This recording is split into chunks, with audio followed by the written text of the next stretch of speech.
Okay, we are officially at 8:30 p.m. Good evening, everyone. My name is Ron. I'm an alcoholic. A couple important announcements we have before we get started here and kick this off. New Year's Eve this year. Every 7 years, New Year's Eve falls on a Saturday night. We will be having a New Year's Eve party here with some killer speakers, Robbie W., Chris S., and a bunch of other ones. We're having an open mic here, so that's going to be pretty cool. 7 to 8 p.m. We're going to have a dozen speakers speaking for 5 minutes apiece. That's pretty cool. So it's open to anybody. There's no requirements or anything. Just sign up and take a time slot and have fun with that. And there'll be free food. It's all absolutely free, and we'll run till whatever time of the night. We always need chairpersons and greeters, so get here early if you're interested in being of service. And Sunday night commitment at a treatment center every Sunday night in Quakertown, 7 p.m. But now we've been extended to other nights. So if you like to carry the message into treatment centers, see us after the meeting. Okay, we always have a ton of commitments, like there's everywhere in AA. If you're willing to do service, there's plenty of it, and I believe, from my experiences, that's the real heart of AA. Anyway, we have the world's best chairperson. Let's welcome Nick, and let's have some fun tonight.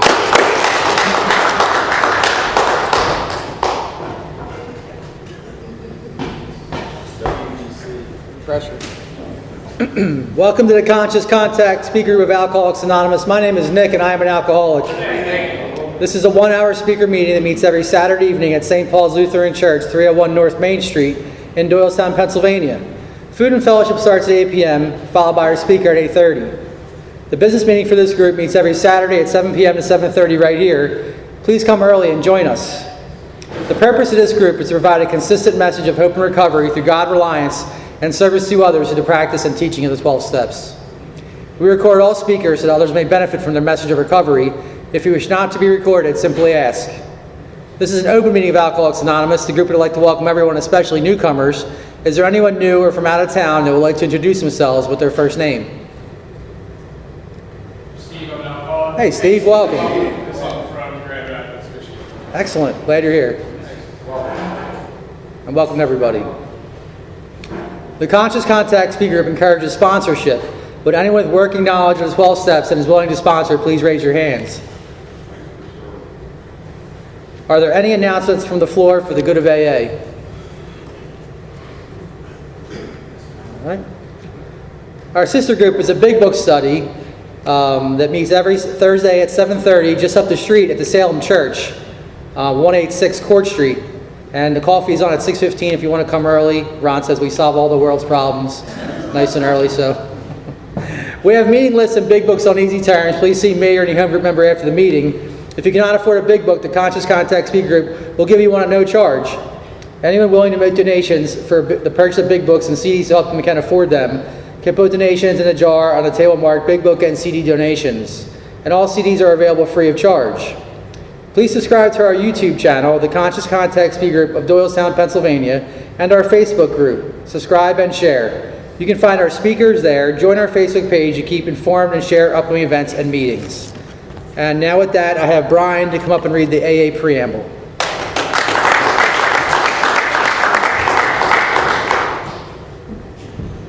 My name is Brian and I am an alcoholic. Hey, Brian. This is the AA preamble. Alcoholics Anonymous is a fellowship of men and women who share their experience, strength, and hope with each other that they may solve their common problem and help others to recover from alcoholism. The only requirement for membership is a desire to stop drinking. There are no dues or fees for AA membership. We are self-supporting through our own contributions. AA is not allied with any sect, denomination, politics, organization, or institution. It does not wish to engage in any controversy, neither endorses nor opposes any causes. Our primary purpose is to stay sober and help other alcoholics to achieve sobriety. Now I would like to invite Teresa to read the 12 steps of recovery.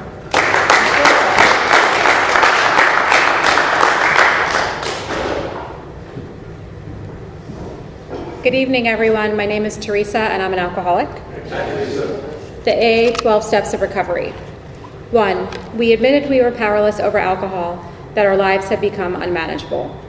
2. Came to believe that a power greater than ourselves could restore us to sanity. 3. Made a decision to turn our will and our lives over to the care of God as we understood Him. 4. Made a searching and fearless moral inventory of ourselves. 5. Admitted to God, to ourselves, and to another human being the exact nature of our wrongs. 6. We're entirely ready to have God remove all these defects of character. 7. Humbly asked him to remove our shortcomings. 8. Made a list of all persons we had harmed and became willing to make amends to them all. 9. Made direct amends to such people wherever possible, except when to do so would injure them or others. 10. Continued to take personal inventory, and when we were wrong, promptly admitted it. 11. Sought through prayer and meditation to improve our conscious contact with God as we understood him, praying only for knowledge of his will for us and the power to carry that out. 12. Having had a spiritual awakening as a result of these steps, we tried to carry this message to alcoholics and to practice these principles in all our affairs.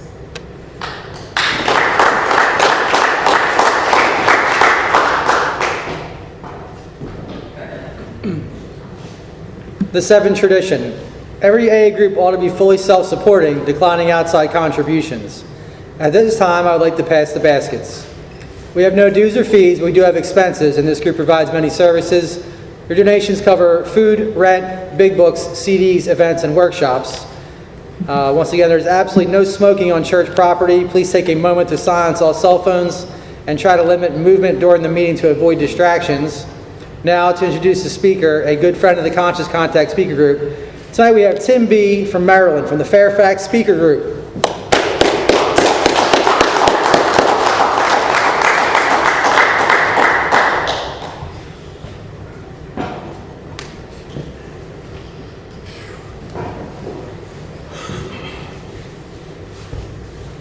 I'm gonna lose the jacket, man.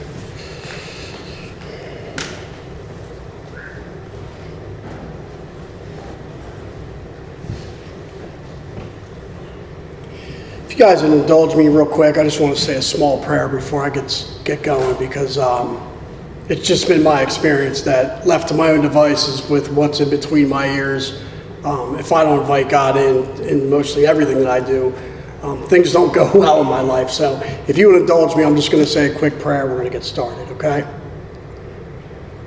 God, please be with me. Please remove my fear and direct my attention to what you'd have me be. Please cast me aside. Let me be an open channel, a vessel, and an instrument for me to be useful. Please touch my heart so I'm capable of touching the heart of somebody in the room.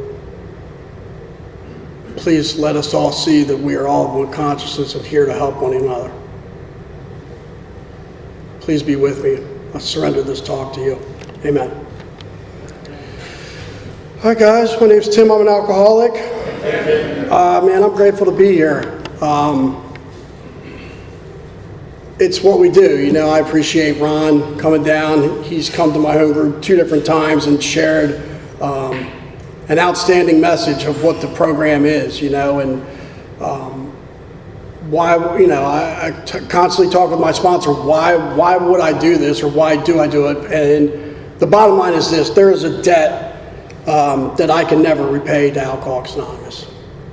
You're looking at a guy that tried to get and stay sober in many different ways, shapes, forms, and for a guy like me, I could not put the pieces together. I know that for me, when I look back on it, it's like walking into Walmart and you see a 1,000-piece puzzle, and you see the picture on the front and you're like, oh, that's awesome.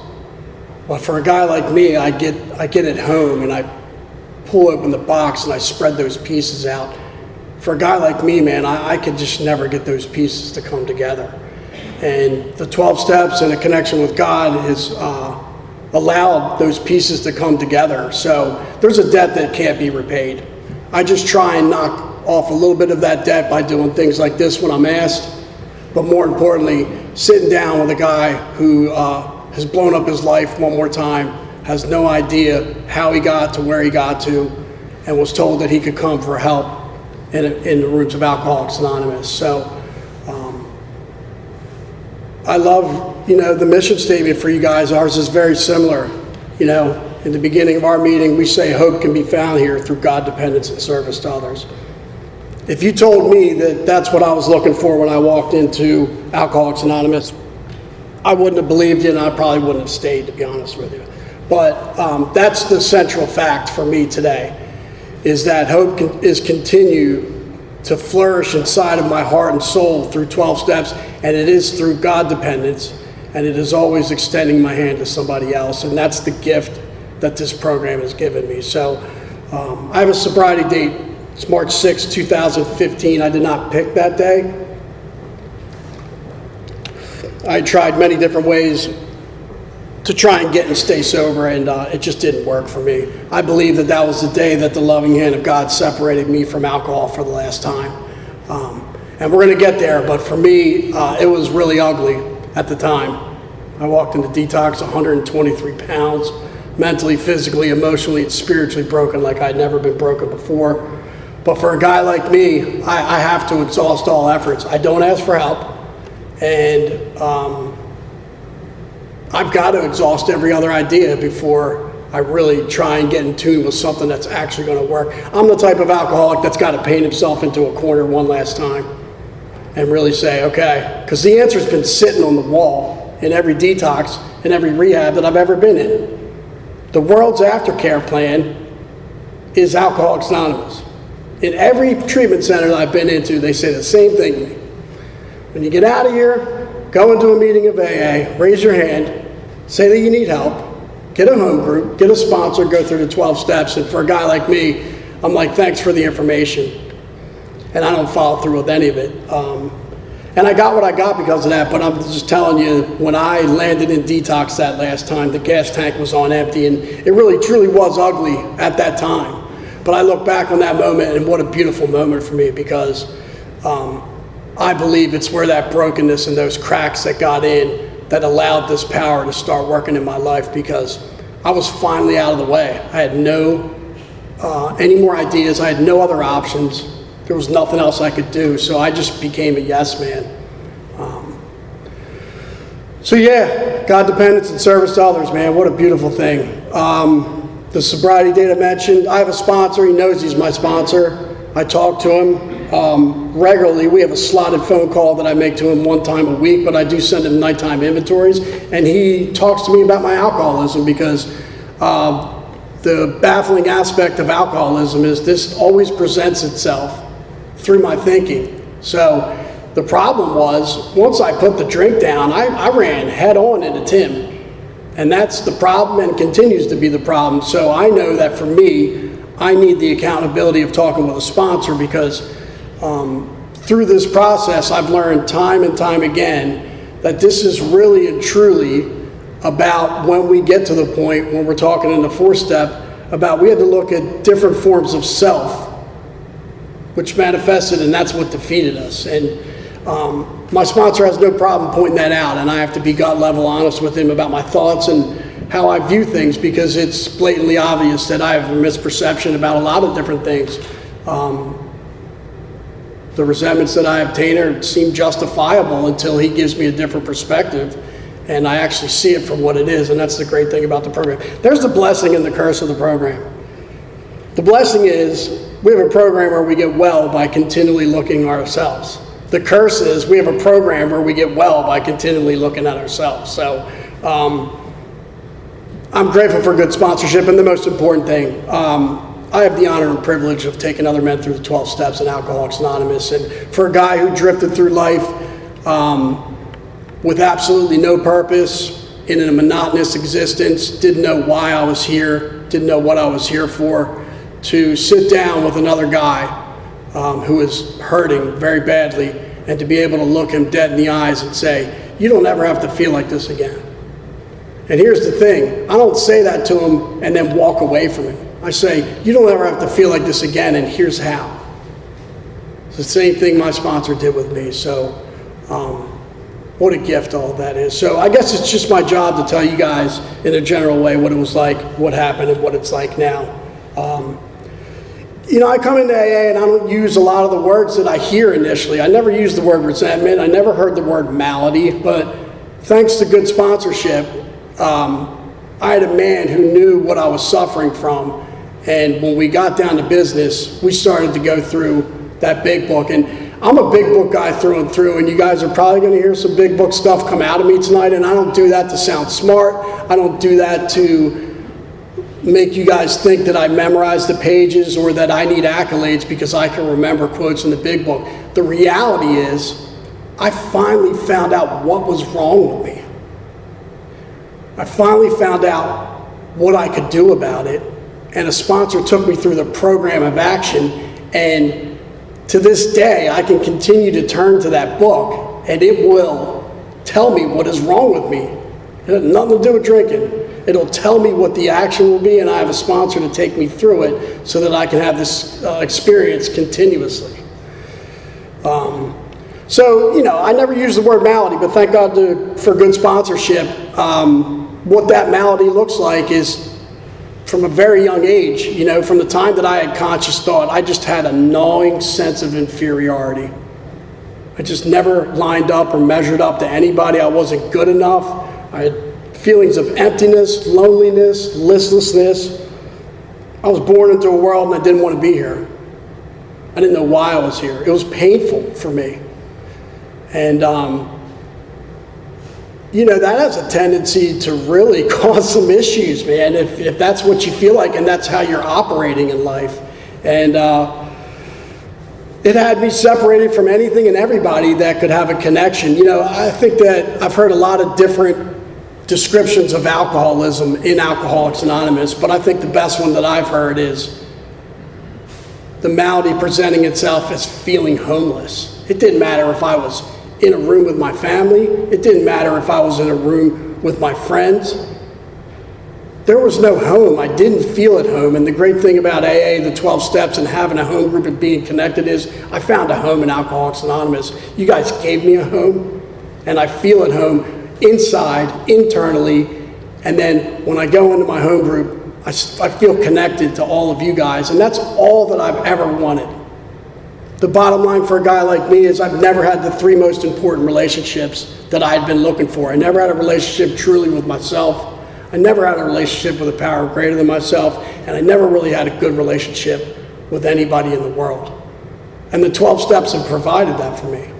Steps 1, 2, and 3 get me right with me. 4, 5, 6, and 7 get me right with God. 8 and 9 get me right with the world. And 10, 11, and 12 keep me there.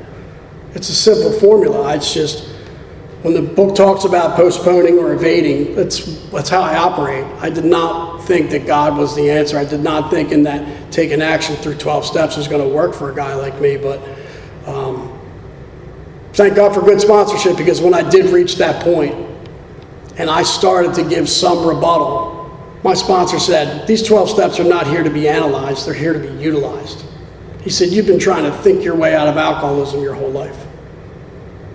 And he squared me up, and that's the truth of the matter. So I've been trying for my whole life to combat what it is that the book explains as a spiritual malady. So I'm just going to tell you the first time that I felt the effect produced by alcohol. I was 9 years old. It was New Year's Eve. I'm raised in a house with 5 other boys, total chaos, but they are all older than me, and I wanted to be cool like my older brothers. And so they convinced my mom that they were going to drink beer. And I wanted to be cool like my older brothers, and I went up to my mom and I said, you know, can I drink beer too? And she said, absolutely not, you're 9 years old. But here's the other thing about this disease. When I want something, I'm going to get it.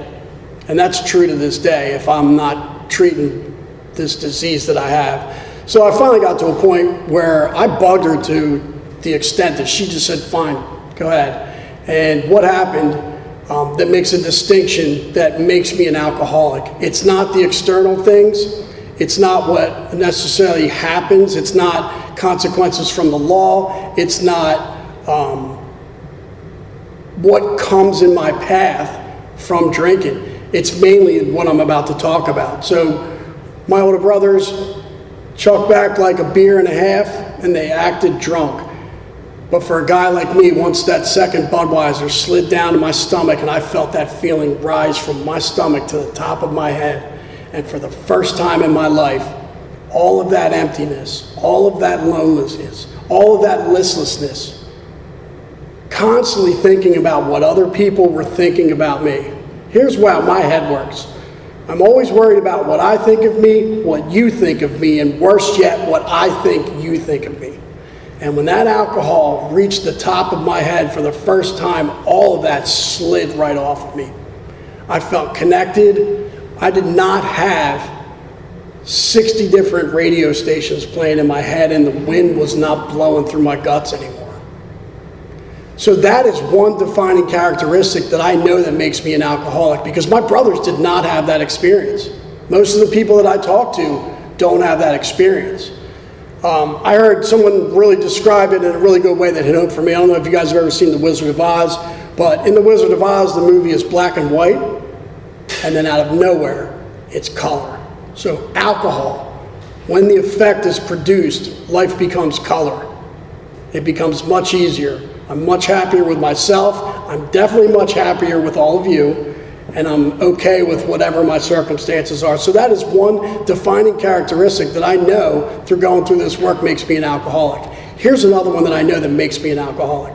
I didn't even really know what alcohol was, but I knew whatever just happened to me, I know I need more. So I went out and sought out a bottle because I knew that there was more of it somewhere. I had no idea what it was. It turns out it was whiskey, and I drank half of that bottle of whiskey the first time that I ever drank, and I was blackout drunk. So those are two defining characteristics that I know that makes me an alcoholic. It's not so much what alcohol and drugs do to me, it's what it does for me. And then more importantly, I have something inside of me that instantaneously tells me that whatever just happened, you definitely need more. And so that's how it went for the first time. Now, I obviously did not become a raging alcoholic after that, but I'm going to tell you, I recall exactly what I was wearing. I recall what the room looked like. I remember what the room smelled like, because it was that much of a powerful experience for a guy like me. And I knew that I had found something that gave me the missing piece and was able to really let me be comfortable in my own skin and shut my head up for the first time. So I locked that one in. I knew that I was going to be returning to that, and I knew that that was going to be a central piece in my life. So it starts to take off, and I don't want to get into a lot of long, drawn-out stuff, but I just want to give you guys some of my first step experiences, and then prior to that, I want to be able to let you know that I had been on step zero almost my entire life. I thought that I had power. I thought that I could manage or control. I thought that here's one more shot. I'm going to give the game one more shot, and I'm going to be able to do this and manage, control, and enjoy my drinking. So it starts to take off, and it's glaringly apparent to the people that I'm hanging out with in high school that they don't drink like me. And they're bringing it to my attention right from the gate. They can pick it up and put it down for whatever it's worth. And in the very beginning, I could. But I'm going to tell you, the minute Sunday night came, I was obsessing about Friday. I was obsessing where the money was going to come from. I was obsessing who are we going to get to stand in front of that liquor store to give me the only answer that I know that works for a guy like me. And it really starts to take off from there, and I'm going to tell you about a really defining moment in my life. This is where and how and why I got turned off to the idea of God. When I was 16 in high school, my father got diagnosed with terminal cancer, and in no time flat, I watched that disease whittle one of the most beautiful, selfless, loving human beings that I had ever known in my entire life. It took about 4 months. And when I told you what that malady is already doing inside of me, I already have that condition existing inside of me, and you stack that kind of pain on top of me, I am not going to deal with that very well at all. And at the lowest point of my entire life, my father's in a coffin 5 feet away from me. A woman who I now know is not a true agent of God walks up to me smiling and says, "This is God's will." And that was enough for me. Right then and there, this wall of pride, this wall of self-reliance, this wall of, if that's all you got, you better bring more. And that kind of thinking almost killed me. So it really starts to take off from there. I tried the geographical change. I had a high school sweetheart who came along with me for the ride. She transferred from the University of Delaware to the University of Clemson to build a life with me. But little did she know, she just stepped in the ring with a monster inside of me that has an insatiable appetite that cannot be pacified. In the third step, it says many of us had moral and philosophical convictions galore, but we could not live up to them if we wanted to. I wanted to be a good son. I wanted to be a good boyfriend. But the bottom line is, when this thing's on top of me, when the book talks about it being paramount, I may have the conviction to do those things, but it's making every one of those choices for me. So I dragged this girl through hell.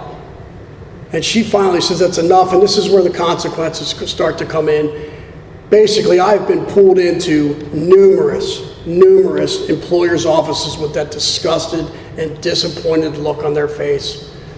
I've had that same look from anybody that is unfortunate enough to be in close proximity to a guy like me who suffers from alcoholism. Because the bottom line is, my powerlessness runs deeper than the consequences. If you are in close proximity to me, I'm going to steamroll you, and it's not because I want to. This is the baffling aspect of alcoholism. The inability to leave it alone, when there's the sincerest wish or desire. I didn't wake up and say, I want to hurt my family today. I didn't wake up and say, I want to lose 5 jobs through this process. I didn't wake up and say, you know what, I'm going to get 2 DUIs in 2 different states and crush everybody around me. But this is the whole baffling aspect of alcoholism. Because during those times I was trying to manage and control because I had found the only thing that was going to work for a guy like me.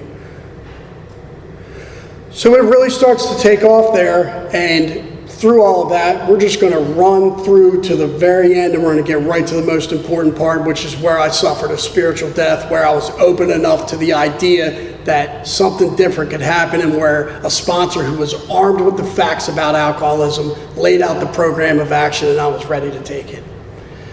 So I ended up moving back home, and I get in the restaurant business. I don't know if you guys or if anybody's in the restaurant business. Man, what a beautiful place for people like us to hide, because it looks very similar.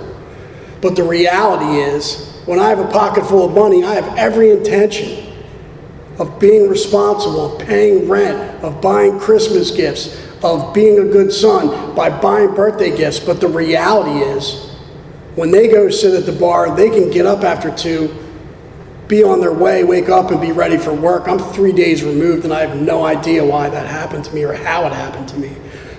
But thankfully, through good sponsorship going through the book, I found myself in that book. So I end up losing 5 different jobs, but the first one I lost, I just want to tell you, is really relevant because it's certainly pertinent to this disease and the idea that I could tackle it on my own. So I'm working at this place for almost 9.5 years, and it's really going south, and they come to me with that disgusted, disappointed look on their face. And once they pull me in, they say, we really think you have a problem. Don't worry about your job. It'll be here when you get back. We want you to get well. And I'm like, what are you talking about?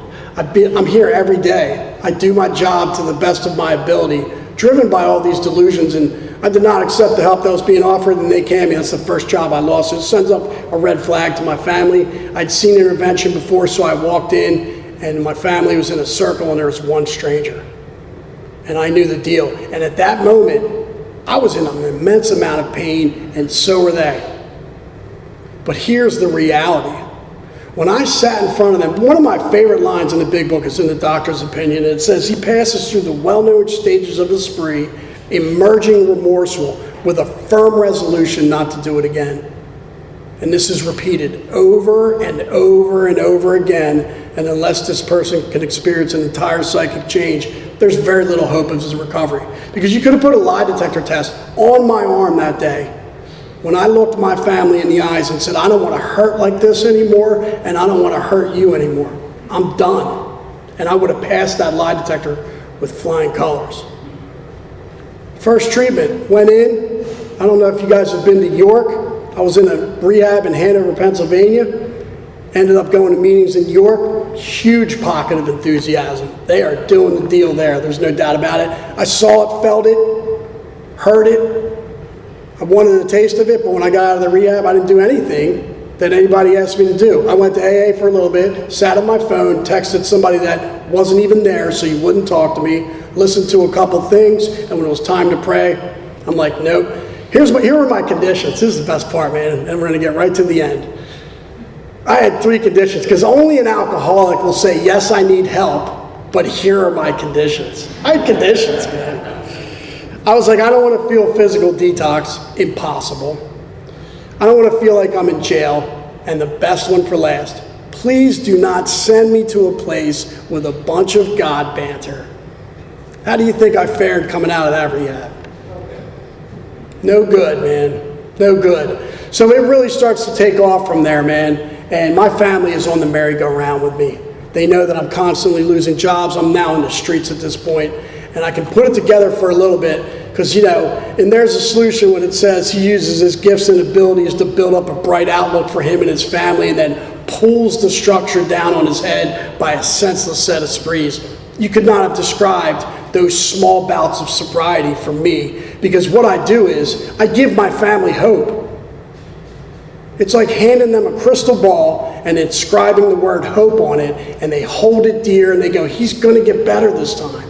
He's going to get better. And I walk right up to him and I grab that crystal ball and I smash it right in front of him. And I have no intentions of doing that. So I'm on the merry-go-round. My brother is hunting me down in the streets because I've lost yet another job. He called the place of employment and said, Tim was out here doing some work for me. I'd really like to have him come out again. They're like, sorry, Tim no longer works for us. And he hunts me down in the streets. And he pulls me in the car and he's punching the steering wheel and he has tears streaming out of his eyes.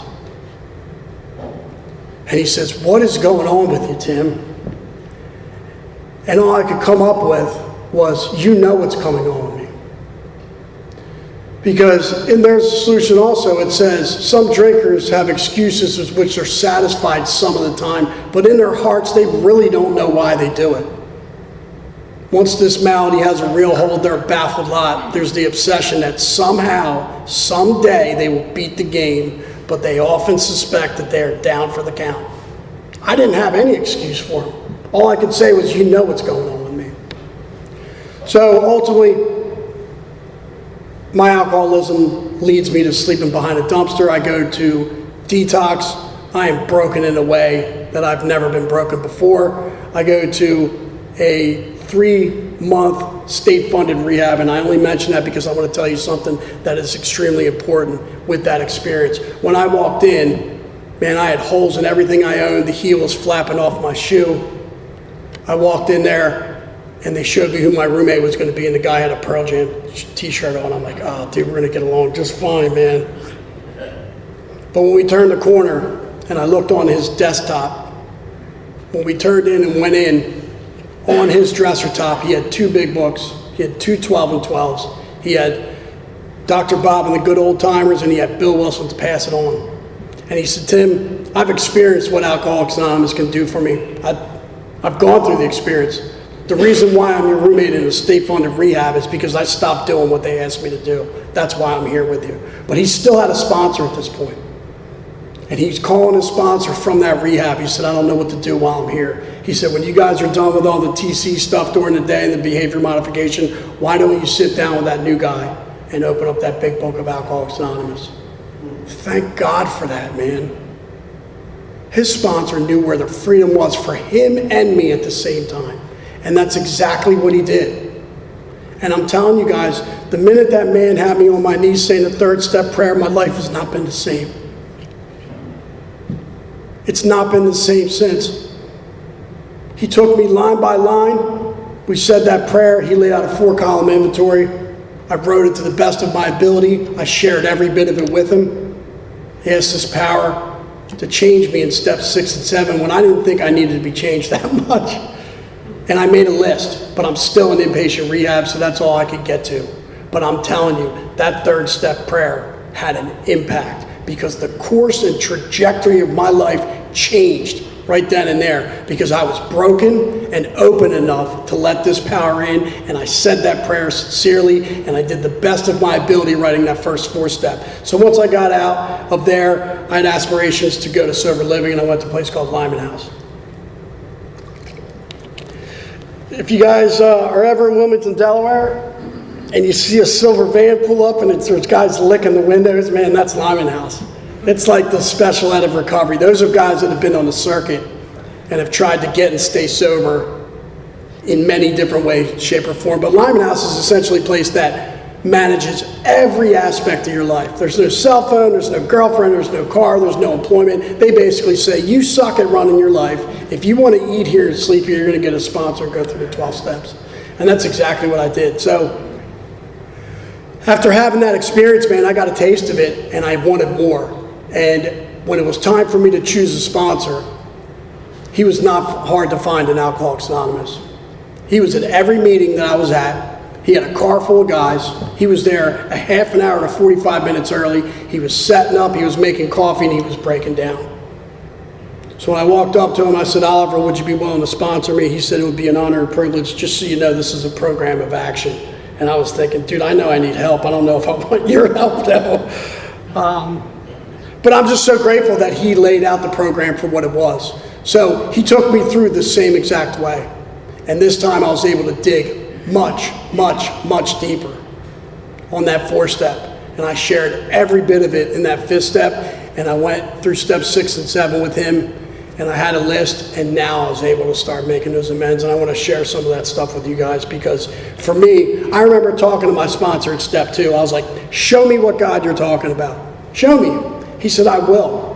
If you get on your knees with me and you say this prayer, and you say it sincerely enough, and then you write this inventory and you don't leave anything off, and you share every bit of it with me, and we ask this power to change you in steps 6 and 7, and you make this list, and then you go to make some of these amends, let's have a conversation after the fact.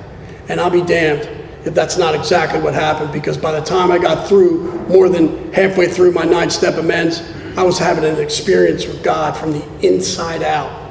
And we were no longer talking about God. I was sharing in the experience. What a powerful thing that is. I do want to mention something really important about that first guy that was willing to help me. He got out of that state-funded rehab, and he started struggling again. And here's the power of the program. He turned to me and asked me for help. And then I took him through the book. But he would not make those 9-step amends. I said, Matt, there's only one difference between you and I. We're exactly the same. He said, what's the difference? I said, I took action and continue to take action in the program you showed me. He said, I'm not making, he had like 4 amends. He's like, I'm not making them. I'm not going to do it. I said, well, you're going to drink again then. And unfortunately, we buried Matt Ohab. Because at the end of, Bill's story, when it says he could not or would not see our way of life, alcoholism will settle for homelessness. It'll settle for a depleted bank account. It'll settle for separation from family, but has one goal and one goal in mind. And left untreated, unchecked, and unaccounted for, it wants me and anybody else who suffers from this disease in the ground, and it's not going to stop until that happens. I have Matt's prayer card and his funeral card in my car that I look at every day, because I know that what he did for me. So am I sad that he's gone? I am. But maybe he created purpose for me and for anybody who else is willing to take action in this program. And maybe that's why he was here. So did it hurt? Damn right it hurt. But he did what his sponsor asked him to do, and because of that, my life has never been the same.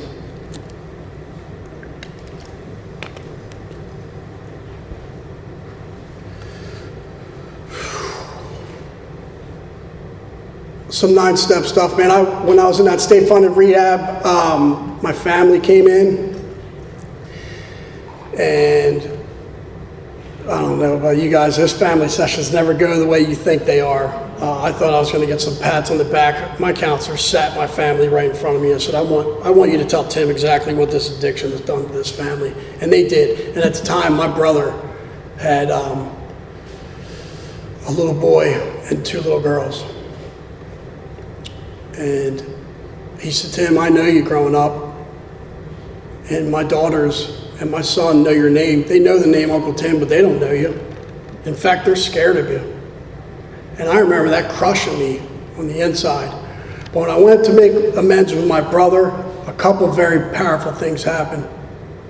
I laid out everywhere where I was wrong to him, and I asked him what I could do to make it right. And when it said, years of feud standing seemed to melt away in an hour, he sat down and he looked me square in the eyes, because he's been connected to God for a really long time. He doesn't suffer from this disease. He just has something in his life that works really well. It's evident. I see it every day. I saw it when I was suffering. In fact, he tried to offer it to me, and I was like, no thanks. But almost like good sponsorship, he had one conversation with me. I was like, no thanks. We had the rest of our lunch, And he went about his way because he knew that it was self-evident for him. But the bottom line is, once I heard that and it crushed me, when I asked him what I could do to make it right, and he had tears in his eyes and he looked at me and he said, you know, Tim, I should have prayed for you a lot more than I did. But one time when I was praying, I had tears in my eyes and they were coming and falling out of my eyes. And Jack, his son, my nephew, walked up to him and said, what's the matter, Dad? And he said, Uncle Tim's in trouble. And my nephew at the time, I think was 9 years old, looked at my brother and squared him right up. He said, don't worry, God's taking care of him.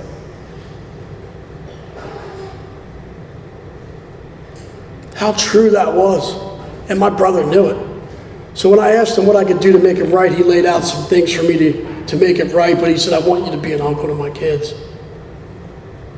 So I spent my first year sober at Christmas with my family, and I'm sitting down and I look across the room, and at this time my niece is 5 years old, and she's staring at me from across the room, and I have no idea why she's looking at me the way that she's looking at me. She draws a little bit closer. She draws a little bit closer. And in no time flat, she's sitting on my lap. And we are glued for the rest of the night.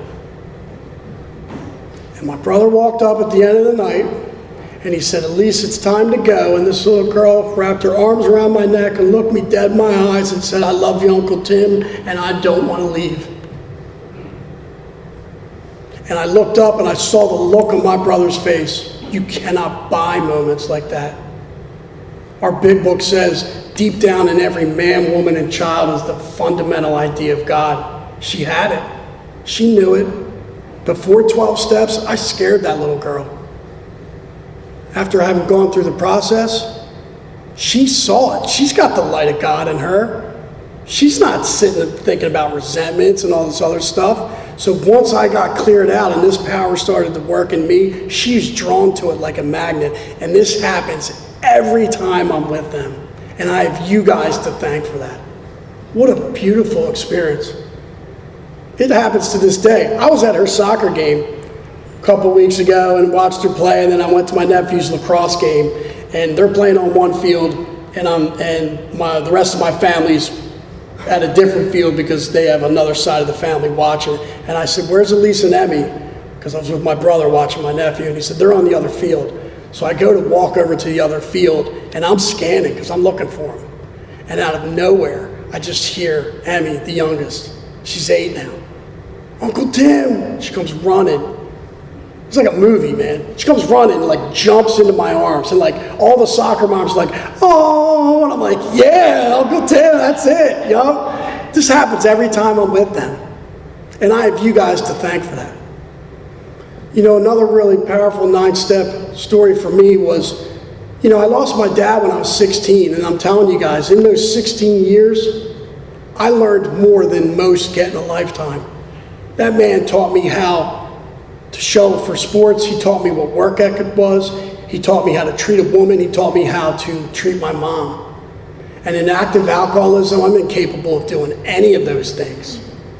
So I had been racked with guilt and shame the majority of my life. In fact, we buried him when I was 16. I did not visit his gravesite until I was 40 years old when I got sober.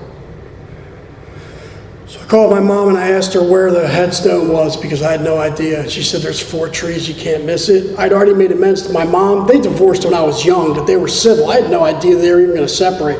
She remarried 2 different times, but as I'm walking down to see where my dad's headstone is, because my sponsor's with me, because he said to me, I'm going to All Saints Cemetery today.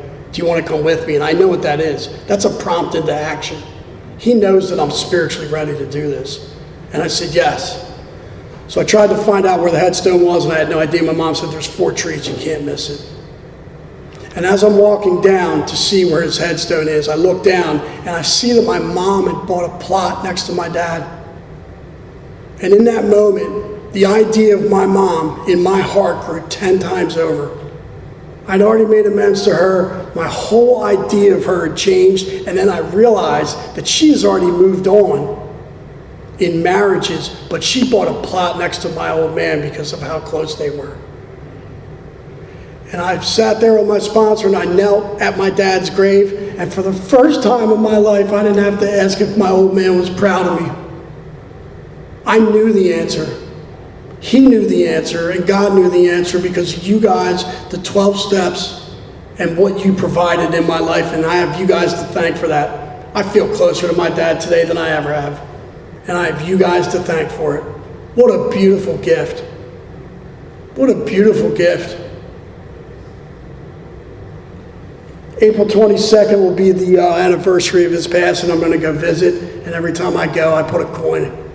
I put one of our coins on his headstone, because I know he's looking down, and I know he's with me, and I know that he's happy that finally I got well and I'm connected and doing something to help other people. Another powerful 9-step story is, I toured through this one guy's life, and I'd grown up with him, and I was a groomsman in his wedding. And we shared a lot of our lives together, but he gave me a career shot coming out of that first rehab as a commercial plumber, and I do what I do without a sponsor, without God, without the 12 steps. I went into work, and I held on for dear life until that thought came, and it hit me like a ton of bricks, and I'm off. And he knows my deal, so he saw it, and he canned me. He was on my 4-step, obviously, but he had every right to. He had every right to. And I sat in resentment for over 8 years and didn't talk to this man. But I'm making these amends, and I'm making like $9.50 at Home Depot. And I get my first paycheck, and my sponsor says, "That's great, you got a check with your name on it, but it's not yours." I'm like, "What do you mean?" Like, I got nothing, man. "Oliver, I don't know if I can afford to make these amends." And you know what he said to me? "You can't afford not to." God, I am grateful for good sponsorship like that, because I just kept doing what he suggested me to do. So I'm making these other amends. I'm in the bathroom on my break at Home Depot making $9.50 an hour, and out of nowhere, the phone rings. And it's my buddy Kevin. You can't tell me that's not God, man. We hadn't talked in 8 years.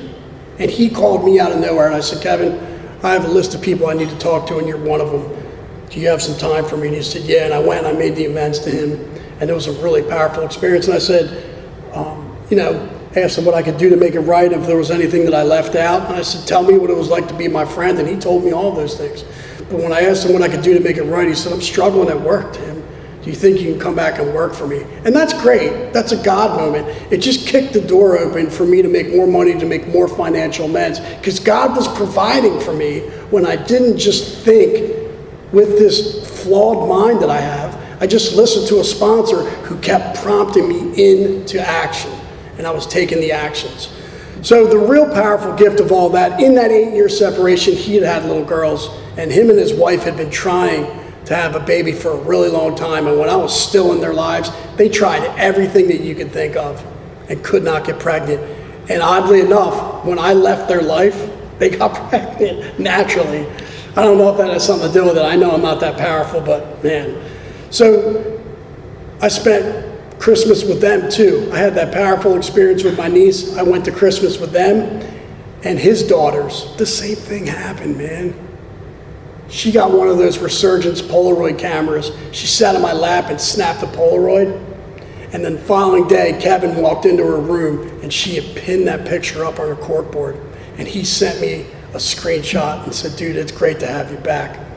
I'm Uncle Tim to those little girls too. I have you guys to thank for that, man. Powerful stuff.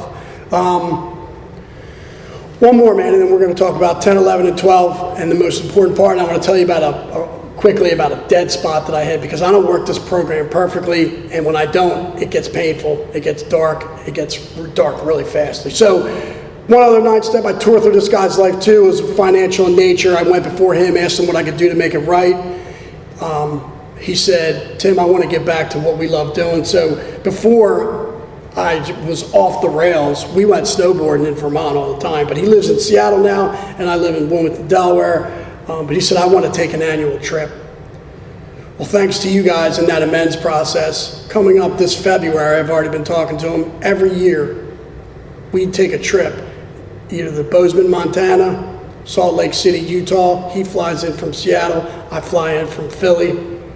And when I get off that gondola and I strap into that snowboard, and I've healed that relationship through the process that you guys showed me, I could see the vastness of God's beauty, and I'm close to God on that snowboard. I'm close to Him in that relationship, and I can feel God in those turns. And I have you guys to thank for that. What a beautiful thing that is, man. All right, steps 10, 11, pretty simple for me. There's times when I've done it well, there's times when I haven't done it well. But I look at that 10th step as the way to keep God connected and personal in my life. And that 11th step offers an inventory that I can clean up what I didn't get in that 10th step. And my sponsor is always telling me that those two things are coupled together for a reason. So I try and stay true to that. Do I do it perfectly? I don't. But I look at prayer and meditation as a really important tool in my life, and this is the way I look at it. If I need help, which I know I need help,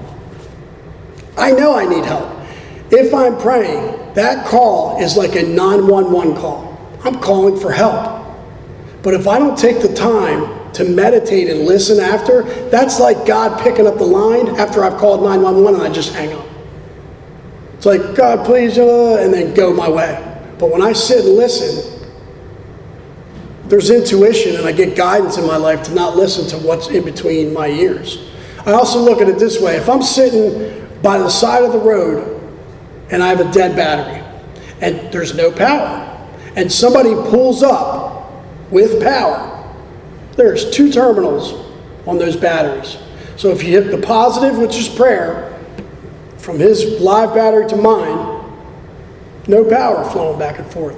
But if you hit the positive and negative, which is prayer, meditation, now there's power flowing.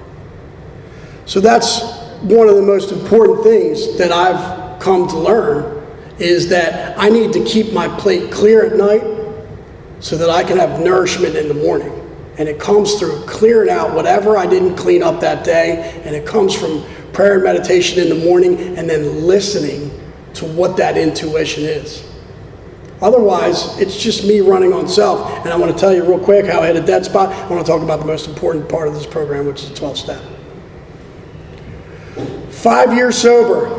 I don't know what it is. What is it about that 5-year mark, man? I hear a lot of stuff at the 5-year mark, and that's what happened to me. I found her. I found her in AA. I found her, man. It did not go well. It didn't go well at all. I had no idea that I became self-reliant all over again. I was still trying to stay connected to the program. I had enough in muscle memory to keep going, but I understand powerful. I even understand baffling. I haven't been through it, but I gained a whole new level of respect for cunning, because alcoholism was looking for the crack, and it found one. Now, I'm telling you guys, I don't want to cuss, but I have to. Not a bad one. I got my ass kicked, literally and figuratively. Black eyes. Lying to my employer. I had a dead spot in sobriety. So when the big book says that we got crushed by a self-imposed crisis, that has nothing to do with drinking, my friends. I got crushed by a self-imposed crisis. But here's the great thing. I had enough in sponsorship and through my sponsor to kick it right in gear. So I hit another dead spot in sobriety, another spiritual death, but I kicked it right into gear. I grabbed the pen. My sponsor said, I want you to write a 4-step specifically on that relationship. We did, and I shared everything with him, 6 and 7, and then you guys start coming into my life again. All over. I'm getting calls from people that I haven't talked to in a while, and God's like, hey, idiot, you belong in Alcoholics Anonymous. This is where your work is. This is where I need you. This is where everyone else needs you, and this is where you need to be. So I get confirmation like that all the time. Dude, I've had powerful experiences. When I'm truly connected to this, I went to buy my first car in a dealership, live in Wilmington, Delaware, working in Philly, but saw the car that I wanted in New Jersey. Drove all the way to New Jersey to get the car, and this is at like a year and a half sober, and I made the majority of my financial amends, and I'm thinking it's the right thing to do, but on the way there, I'm like, God, please be with me. Please show me this is the right thing to do. I don't know if it is. It feels like it is. I talked with my sponsor. He said, dude, you've got the majority of your financial amends out of the way. You know, this one's okay, because the other ones that were looming, I'd made attempts, it's just not happening yet. He said, if you can still make the attempt, and then when you make the attempt, you have something to offer, then yeah, let's do this. So I went there, and the guy gets in the front seat to take the test drive, and the gratitude hits me, man. I got tears spilling out of my eyes. And the guy's like, dude, you all right, man? I'm like, yeah, I'm sorry, man. My life just seemed to be, it was a lot different like 2 years ago. But then he looked at me and he said, you a friend of Bill? Who did God seat in the passenger seat when I shot that prayer? A sober, active member of Alcoholics Anonymous. So we drove on that test drive. I didn't talk about the car. We talked about God, 12 steps, the big book, because I already got my answer. That happened to me again when I went to visit my mom. I visited her, Galveston, already made amends to her, went to go see a band that I really love there. So I was definitely there to see her, but I'm not lying about the self-centeredness. I was there to see the band too. And I drove and I said the same prayer, and at this point I was active in the program and I was doing everything that I was supposed to be doing. And I said that same prayer. And I walked in and the auditorium's all lit up, probably 25,000 people. And who does God seat on either side of me? 2 sober, active members of Alcoholics Anonymous. We talked about the 12 steps, God, the big book. The lights dropped, the hair on my arm stood up, and I'm like, dude, God's here. God's with me. God's with them. What a beautiful thing. So the 12th step, I just want to tell you guys, saved my rear end through all that devastation. When I continue to turn my thoughts to somebody else, when I hear another man's fifth step, I know that I'm closer to God. I watch them get closer to God. I watch them get lit up. I watch them go make their amends. But more importantly, I watch them extend their hand to somebody else. And then watch that guy do it with the next guy. What a beautiful thing that is, man. You know, in the 12th step of the book, it says that nothing will so much ensure immunity to drinking than intensive work with other alcoholics. It works when all activities fail. Every time my brain works against this, I just know that I got to take the action. When I extend my hand to somebody else, God puts the pieces of my life back together continually, time and time and time again, because there's purpose here.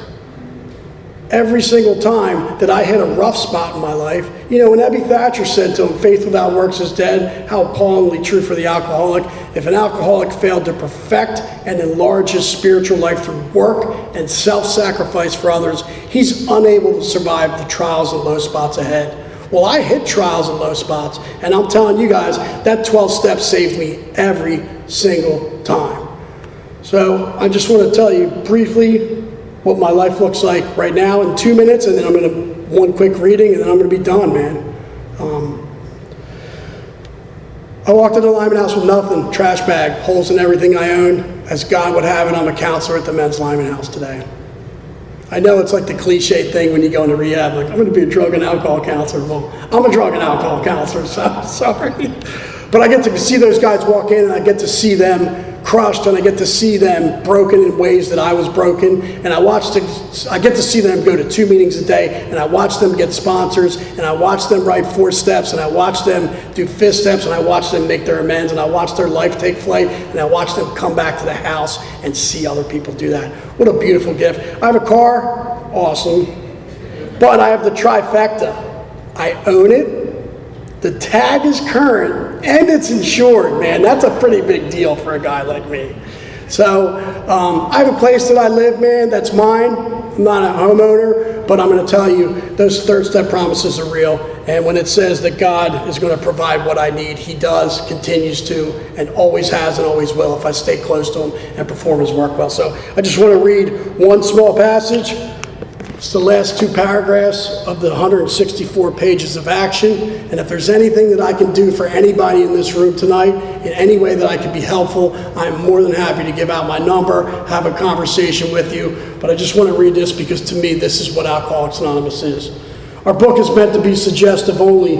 We realize we know only a little. God will constantly disclose more to you and to us. Ask him in your morning meditation what you can do each day for the man who is still sick.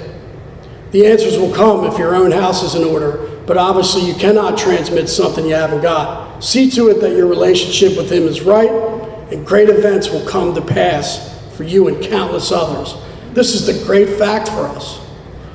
Abandon yourself to God as you understand God. Admit your faults to Him and to your fellows. Clear away the wreckage of your past. Give freely of what you find and join us.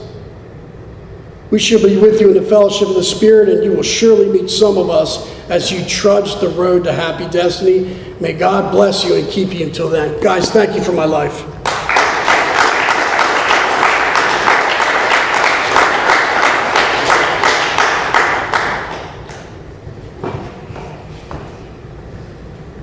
Powerful stuff. My name is Nick. I'm an alcoholic. Let's have another round of applause for Tim.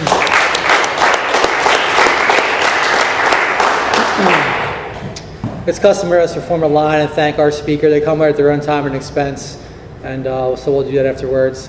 We could always use some help cleaning up, put all the chairs away, all the chairs and tables can stay, and we could always use help in the kitchen. And if you care to join us, we'll close with the Lord's Prayer.